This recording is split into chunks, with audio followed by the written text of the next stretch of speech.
Hashtag talks have failed. Humanity walks away, and the galaxy begins to panic. The large meeting room was silent.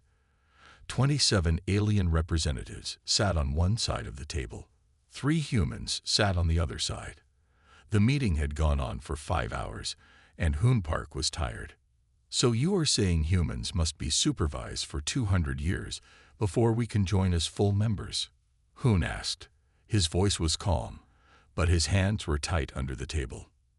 The alien in the middle, tall with blue skin and 4 eyes, nodded. "This is our way. All new species must be guided. It is for your own good." Hoon looked at his 2 teammates. Taizhou, the military advisor, had a hard face that showed nothing. Jin, the science minister, looked sad and disappointed. "But we have shown you our quantum technology," Jin said. "We have solved problems your scientists have worked on for centuries." The blue alien waved a long hand. "Yes, humans are clever with machines, but being part of the Galactic Concord is about more than clever machines. It is about being civilized." Taizhou finally spoke. His voice was like ice. "You mean it is about following your rules and doing what you say?" The aliens shifted in their seats. Some made sounds that might have been laughs. "You misunderstand," said a small green alien near the end. "We have helped many young species. All must go through this process." Hoon stood up. He was not a tall man, but now he seemed bigger somehow. "We have listened to your offer for 3 weeks. We have been patient. We have been respectful, but we cannot accept these terms." The blue leader looked shocked. "You cannot be serious. Without the Concord, Earth will be alone in the galaxy." "Perhaps," said Hoon, "but we will be free to find our own path." The aliens began talking all at once. Some seemed angry, others confused. The blue leader raised his hands for quiet. "This is not wise," he said to Hoon. "There are dangers in space you do not understand. You need our protection." Jin looked at Hoon with worry in her eyes. "Maybe we should think more about this," she whispered. But Taizhou was already standing. "We have fought enough," he said. "They see us as children. They always will." Hoon nodded and gathered his papers. "We thank the Galactic Concord for their time, but Earth must decline your offer as it stands. We will find our own way among the stars." The blue alien stood too. He was nearly 7 feet tall now, looking down at Hoon. "You speak from emotion, not wisdom. When you calm down, you will see the mistake you are making." Hoon smiled, but his eyes were serious. "That is where you are wrong. This decision comes from careful thought, not anger. We hope to find partners among the stars. Instead, we found would-be masters." The 3 humans walked toward the door of the grand meeting room. The space station they were on circled Earth like a shining ring. Through the windows, they could see their blue planet below. "You will return," called the blue alien.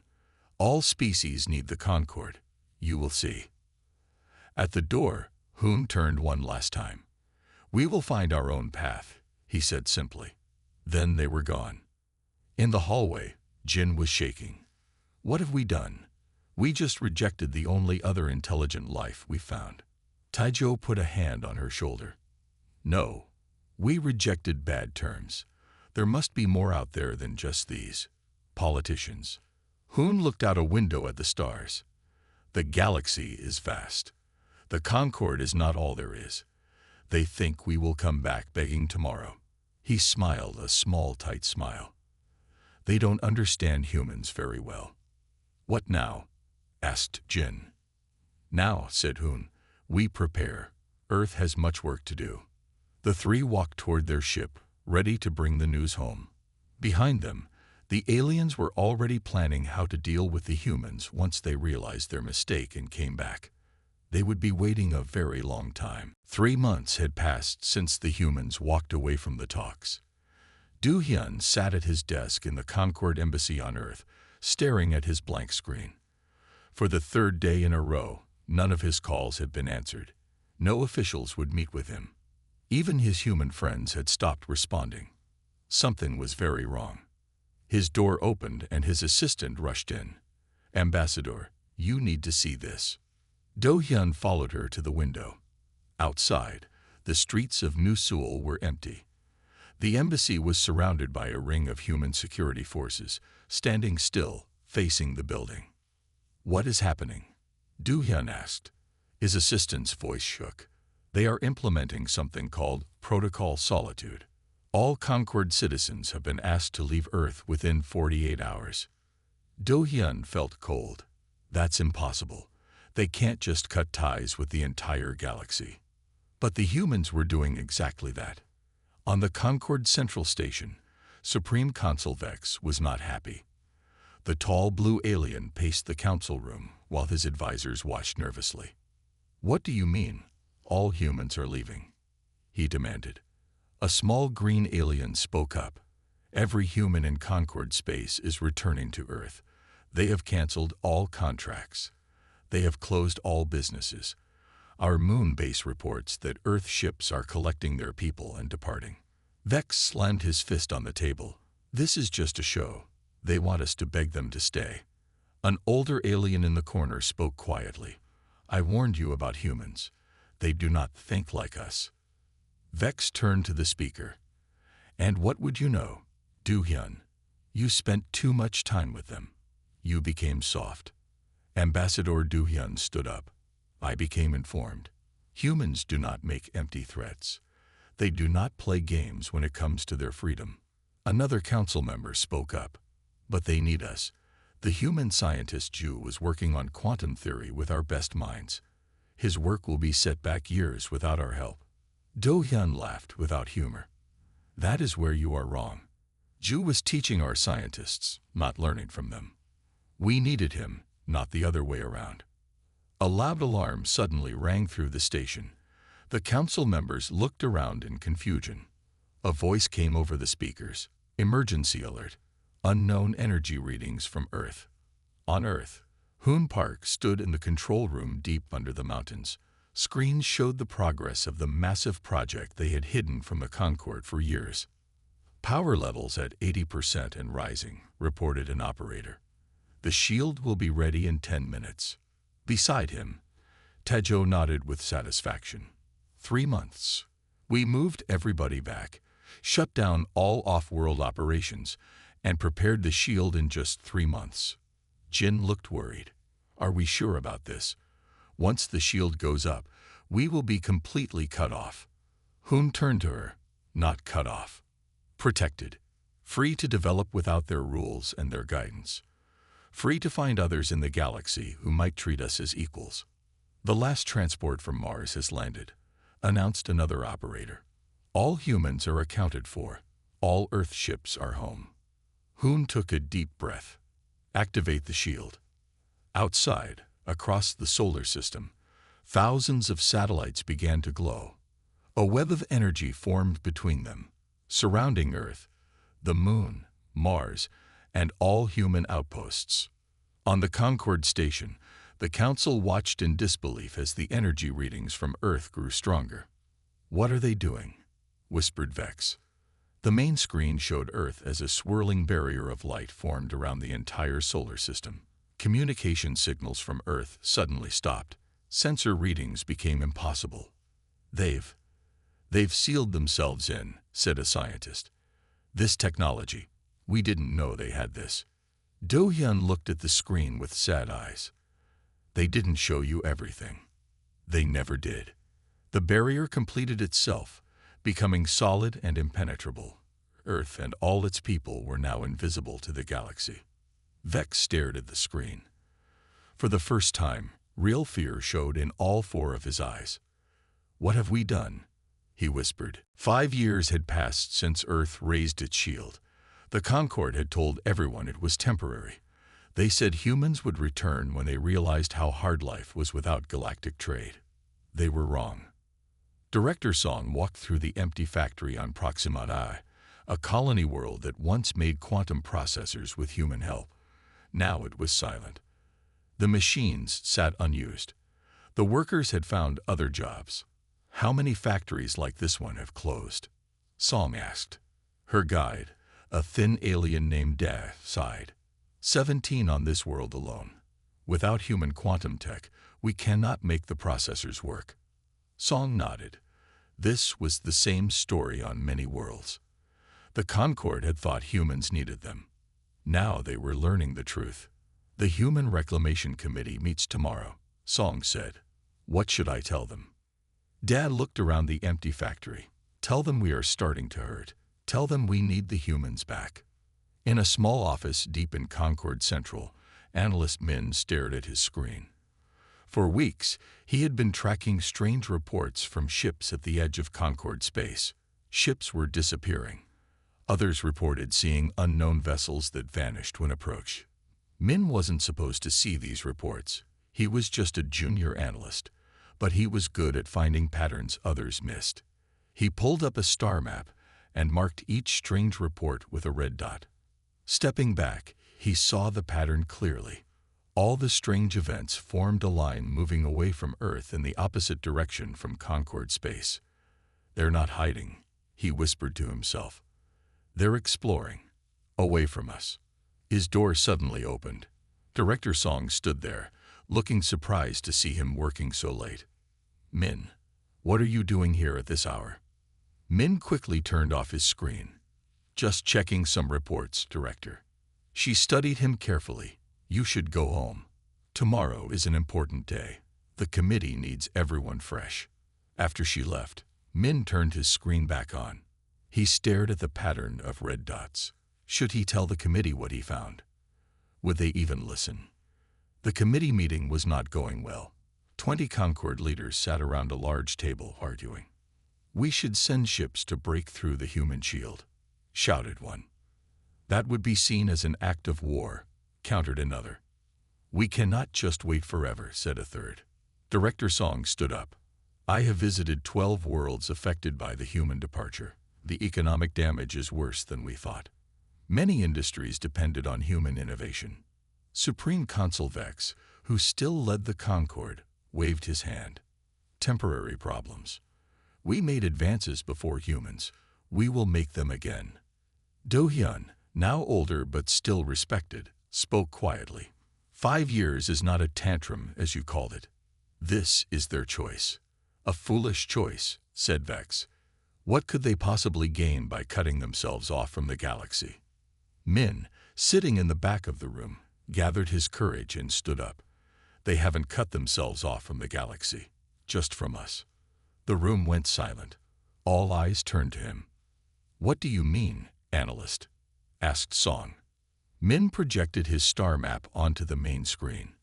These are unexplained events at the edge of our space. Ships disappearing. Strange sightings, all forming a path away from Earth into unexplored space.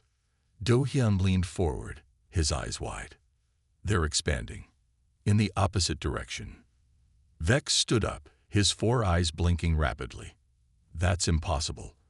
They couldn't have gone that far in just 5 years. Min zoomed in on the most recent reports. The latest sighting described a ship with human markings. They are out there, and they are moving fast. The room erupted in worried voices. Director Song tried to restore order, but the fear was spreading. If humans had advanced this quickly in isolation, what else were they capable of? Outside the meeting room, a messenger rushed in with news. Another ship had vanished at the edge of Concord space. Its last message mentioned lights in the darkness, moving in formation. The ripples were becoming waves. 8 years had passed since Earth raised its shield. The Concord research ship Seeker floated at the edge of known space. Captain Sook stood on the bridge, looking at the strange readings on the main screen. Are you sure about this? She asked her science officer. Yes, Captain. Something is out there. The energy pattern matches nothing in our database. Captain Sook had been sent to investigate the disappearing ships. The Concord was worried. More ships had vanished. Strange stories were spreading. Some said it was humans. Others said it was something worse. Take us closer, ordered Sook. But be ready to jump away fast. The Seeker moved forward slowly. The darkness of space seemed deeper here, at the edge of nothing. Then, suddenly, something appeared on their screens. Captain, a station, shouted the science officer. Floating in the emptiness was a large metal structure. It had no markings they recognized. It was clearly not Concord design. "Scan it," ordered Suk. Before they could, a voice came through their speakers, a voice speaking perfect Concord standard. "Concord vessel, you are approaching a restricted area. Please identify yourself." The bridge crew froze. The voice sounded human. "This is Captain Suk of the Concord Research Vessel Seeker. Who am I speaking with?" There was a pause. Then, "This is Commander Hyun of Farwatch Station. What brings you to the edge, Captain?" Suk looked at her crew in shock. "Humans. Out here, thousands of light years from Earth. We are investigating reports of missing ships," she said. "May we approach?" Another pause. "You may dock at Bay 3. Small party only." The inside of the station was nothing like Suk expected. It was bigger than it looked from outside. The walls glowed with soft light. The air was clean and fresh. Commander Hyun met them at the dock. He was a tall human with serious eyes. Behind him stood a human woman in a white coat. "This is Science Officer Yan," said Hyun. "She will answer your questions." Yan smiled, but her eyes were careful. "Welcome to Farwatch. You're the first Concord visitors we've had." "How is this possible?" asked Suk. "How are humans out here, so far from Earth?" Yan looked at Hyun, who nodded slightly. "Follow me," said Yan. She led them to a large window. Outside was not the empty space Suk expected. Instead, she saw ships, many ships. Some were small, others were huge. All were moving in perfect order around the station. "This is just one outpost," said Yan. "We have 17 like it now." "But the distance," said Suk's science officer. "It would take decades to build this." Yan walked to a control panel and touched it lightly. A small device on the table began to glow. The air above it rippled and tore open. Through the tear, Suk could see another room, clearly far away. A human on the other side waved and closed the tear. "Spatial folding," said Yan simply. "We can move between points in space without traveling the distance between." Suk felt her legs go weak. The Concord had been trying to develop such technology for centuries. "Why are you showing us this?" she asked. Hyun stepped forward. "Because it doesn't matter if you know. You can't do anything about it." "Are you threatening the Concord?" Suk asked, her voice shaking slightly. Hyun shook his head. "No. We left you in peace, remember? We're not interested in Concord space." "Then why are ships disappearing?" "Those who find us by accident are given a choice," said Hyun. "Go back and say nothing or stay with us." "Stay with you? Why would anyone choose that?"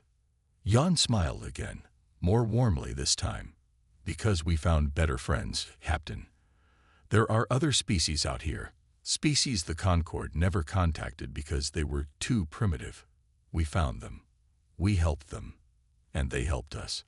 As if on cue, a door opened.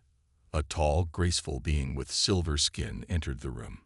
It wasn't human. It wasn't any species Suk recognized from the Concord. "Meet our partners," said Hyun. "We found better friends." 12 years had passed since Earth raised its shield.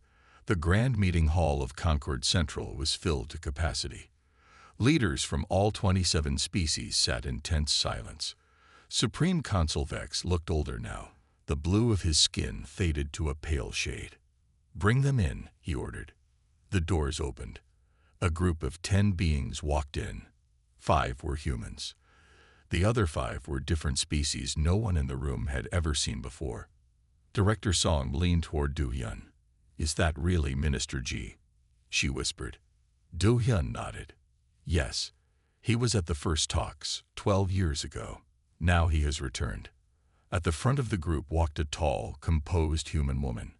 "I am Ambassador J of Earth and the Cooperative. We thank you for agreeing to meet." Beside her stood a being with silver skin that seemed to shimmer in the light. "I am First Speaker Tool of the Astor people. We are pleased to make formal contact with the Concord." Vex stood, all 4 eyes fixed on the visitors. "We welcome you. Though I must say, this is unexpected. Jay smiled politely. We understand. Much has changed since our peoples last spoke. The delegation took their seats across from the Concord leaders. Old Minister G looked at the aliens he had met years ago. His eyes were kind but firm. When we left, G said, "You thought we were making a mistake. You thought we would be alone and afraid." Vex shifted uncomfortably. "We were concerned for your safety." First Speaker Toll made us sound like gentle bells. "Yet in leaving your sphere, they found us. And we found them. A fortunate meeting for all." Ambassador J placed a small device on the table. It projected a map of the galaxy. On it, a large section of space beyond Concord territory glowed bright. "This is the cooperative," she explained. 7 species working together as equals, sharing technology, resources, and protection. The Concord leaders stared at the map in shock. The area was nearly as large as Concord space. "Impossible," whispered one. "You couldn't have explored and settled so much in just 12 years. First Speaker Toll's silver skin rippled with what might have been amusement. "With human spatial folding technology, distance is less of a barrier. Some of our people were already there," added another alien from the delegation. "This one had features like a large cat. We simply lacked certain technologies. Humans helped us advance quickly." Vex leaned forward. "And what do you want from us now?" "Revenge. To show us how wrong we were." Jay shook her head. "We want trade, diplomatic relations, peace between the Concord and the cooperative. We are not here as supplicants, but as equals offering friendship." A murmur ran through the Concord side of the table. This was not what they had expected. Do-hyun spoke up.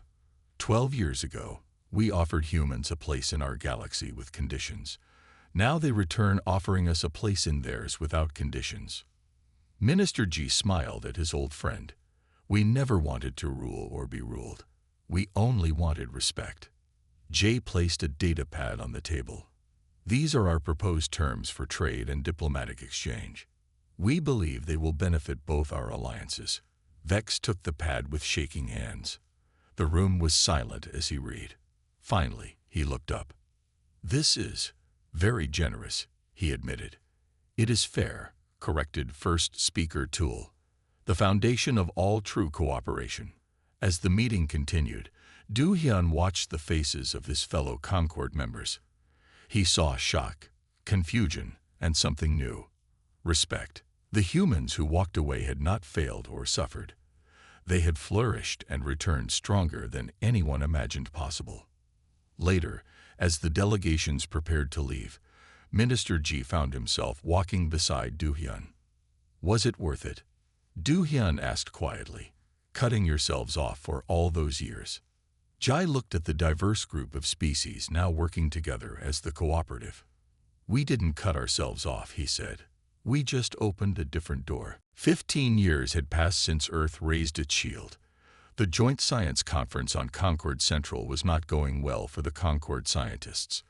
They watched as Engineer Wu, a human from Earth, fixed their broken quantum computer in minutes. "There," said Wu. "Your cooling system was backwards. Easy fix." The Concord scientists looked embarrassed. They had been trying to fix the machine for weeks.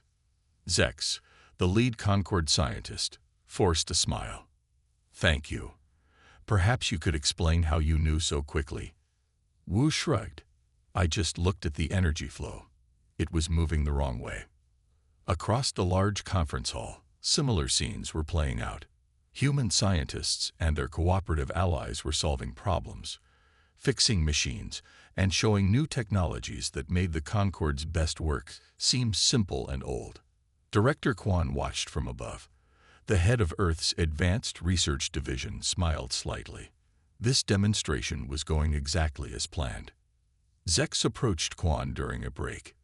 "Your people have advanced far beyond what we expected." Kwan nodded. "Freedom to explore our own path helped us, and finding friends who think differently was even better." "These technologies," said Zex, trying to sound casual, Would Earth be willing to share them? For a fair price, of course. We're sharing the basic versions today, said Quan, as a show of good faith. Zex blinked in surprise. Basic versions? You mean there are more advanced ones? Quan smiled. Of course. What you're seeing is just the foundation technology. The starting point. Later that day, the conference reached its main event. A large crowd gathered to see the newest cooperative ship. It floated outside the station, gleaming in the starlight. This is the Friendship, announced Ambassador Jia, a joint project between all cooperative species. The ship was beautiful, smooth lines, no visible engines, and a soft glow around its hull. Where are the propulsion systems? Asked the Concorde engineer. It doesn't need traditional engines, explained Wu. The whole ship creates a field that moves it through space. Impossible, whispered Zex. Our best scientists said such technology was centuries away. First speaker Tull stepped forward. Would you like to see it move? The crowd nodded eagerly. Tull made a simple gesture. The ship vanished. 1 second it was there. The next it was gone.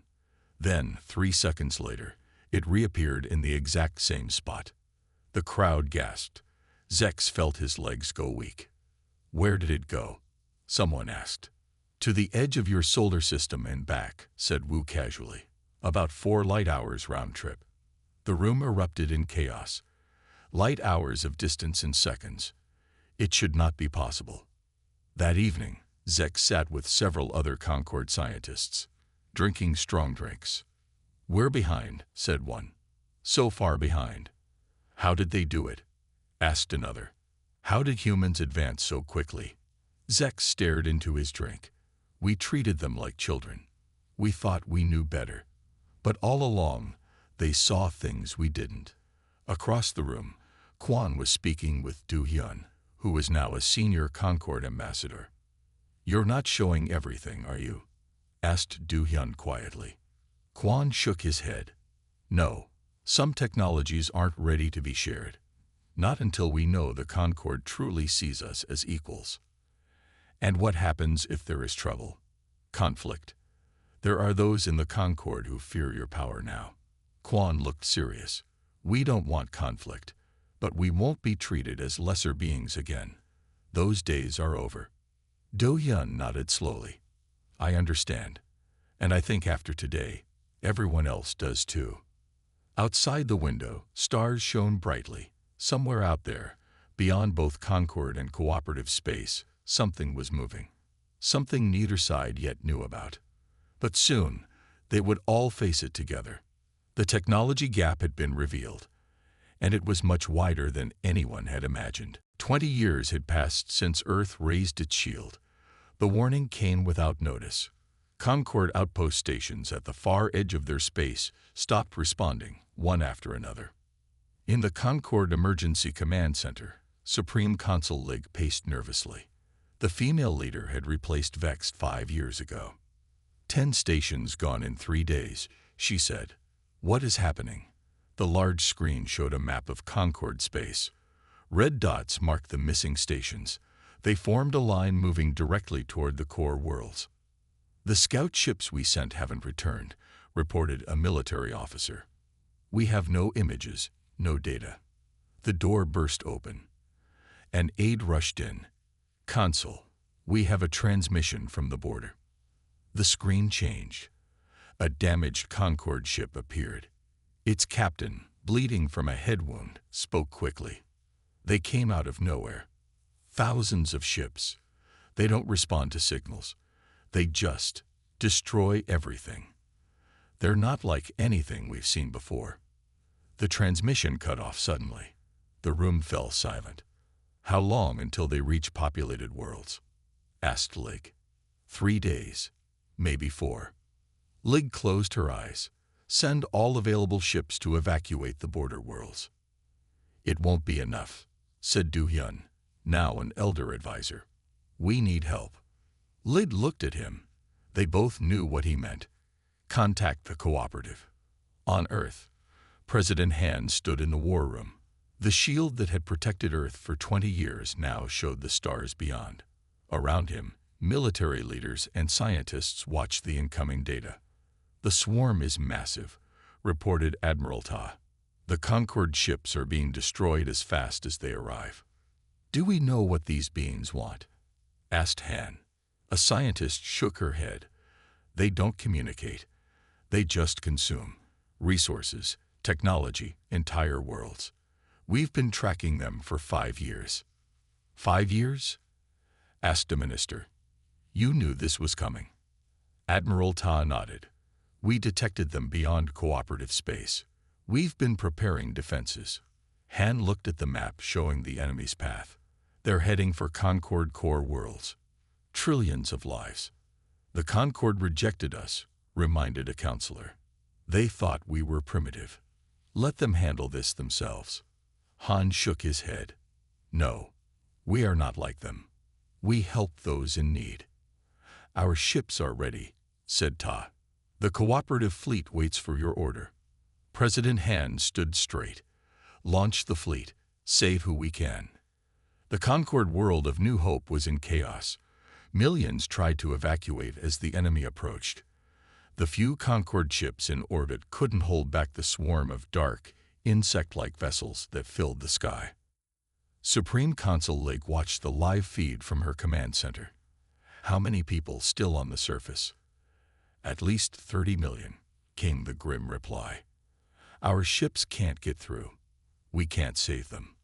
A communications officer suddenly looked up. "Consul, multiple ships just appeared in the system. They're cooperative ships." The screen showed hundreds of sleek vessels appearing around the planet. Human ships led the fleet, followed by vessels of all cooperative species. "They came," whispered Do Hyun. "They actually came." The human ships moved toward the swarm. The enemy vessels fired strange energy weapons, but they bounced off the human shields. The cooperative ships fired back. Their weapons cut through the enemy like they were made of paper. "Their technology," gasped a Concorde officer. "They're not even struggling." Within an hour, the enemy retreated. The evacuation ships reached the surface, saving millions who would have died. On the command ship of the human fleet, Admiral Ta received a transmission.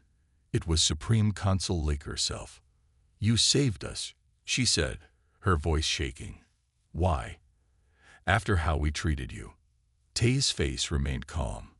"Because that is what equals do. They help each other." "How did you defeat them so easily?" "We couldn't even slow them down." "We've been preparing for them for years," said Ta. "We detected them long ago. We studied them.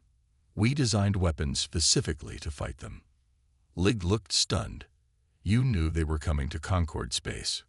"We knew they were coming for all of us," said Ta. "And we chose not to let you face them alone."